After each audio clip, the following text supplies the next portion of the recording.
நம்ம முன்னாடிலாம் பார்த்துருப்போம் இல்லையா, லைக் நம்மளுடைய முன்னோர்கள்லாம் என்ன யூஸ் பண்ணிட்டு இருந்தாங்க அப்படின்னா பண்ட மாற்று முறை, பார்டர் சிஸ்டம் வந்து யூஸ் பண்ணிட்டு இருந்தாங்க. அதுக்கப்புறம் வந்து ராஜாக்கள் காலம் வந்தது, எல்லாருமே gold and silver coin use பண்ணிட்டு இருந்தாங்க. ஸோ இதையும் தாண்டி வந்துட்டு அதுக்கு கரெக்டாக இருக்குமானா கண்டிப்பாக கிடையாது. சின்ன சின்ன விஷயங்கள் வந்து பார்த்திங்கன்னா ஒரு அப்டக்கல்ஸாக இருந்ததுனால அதுக்கப்புறம் வந்து நம்மளுடைய கவர்மெண்ட்டு நம்மளுக்கு மெட்டல் காயின்ஸை வந்து கொண்டு வந்தாங்க. மெட்டல் காயின்ஸ்னு வரும்போது அதுவும் ஒரு இடத்துலேருந்து இன்னொரு இடத்துக்கு கொண்டு போகிறது ரொம்ப கஷ்டமாகவே இருந்தது. அதுக்கப்புறம் வந்து நம்மளுக்கு பேப்பர் மணி வந்ததுங்க.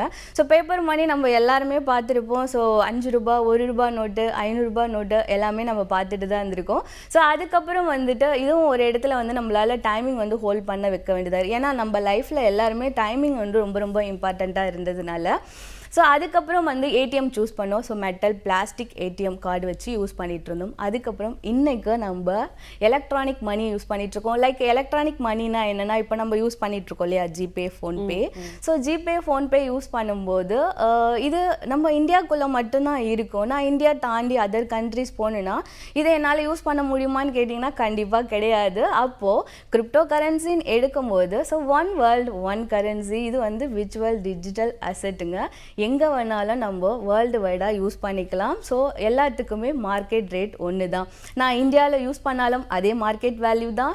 வேர்ல்டு அதர் கண்ட்ரியில் யூஸ் பண்ணும்போதும் அதே மார்க்கெட் வேல்யூ தான். இதனால தான் எல்லாரும் வந்து பார்த்திங்கன்னா கிரிப்டோ நோக்கி வந்து பார்த்திங்கன்னா ரொம்ப ஹாப்பியாக அவங்களோட ஜேர்னியை வந்து ஸ்டார்ட் பண்ணுறாங்க கிரிப்டோ கரன்சியில்.